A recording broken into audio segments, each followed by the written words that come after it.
pakialam natin doon, di ba? Lalo na ako bilang motorcycle rider. Ano bang pakialam ko doon? Mamaya pagalitan pa ako ngayon, di ba? Pag sinita mo. Unless law enforcement officer ka, di ba? Violation yan. Kasi, ano yan eh.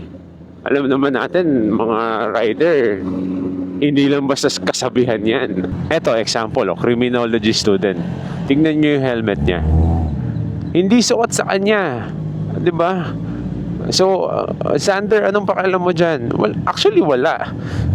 Nakita ko lang. Yan yung content natin. So, teka lang, sundan natin, ha? Sir, you are a criminology student, no? Tingnan natin. Oh, hindi sukat yung helmet sa kanya. Hindi pa nakastrap, di ba? Oh, well, napansin lang naman natin yan. Yung helmet na ganyan, pwede kong iikot yan ng 360 eh.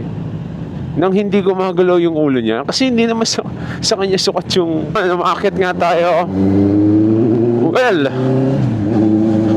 so far, lahat ng nadadaanan ko masuot, di ba? Criminology student.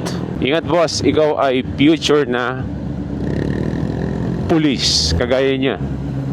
Namuntik na. Buti nagbigay ito.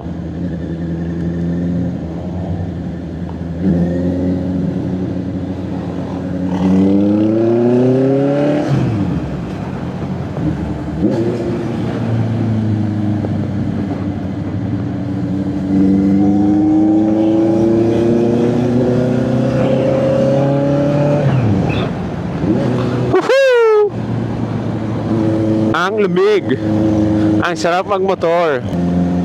Lalo na naka-pink gloves ka. Sarap magmotor. Naka-helmet naman lahat. Di ba? Ayos, di ba? Siyempre, i-count na natin yung mga makakasalubong nating rider din. Bukod dito sa mga nasa harap. Tingnan natin. Kasi itong part na to, talagang ano na eh. Mga area na oops. Main road na talaga to. Dito so far almost 2 kilometers na. More than na yata yung tinravel natin. Ay, eto! Oh my God, kuya! Kuya, saan papunta mo? Kung ako enforcer, marami ka ng violation kasi wala kang helmet, nakachinelas ka. Hindi naman tayo enforcer. Ordinary yung rider lang tayo eh. Kung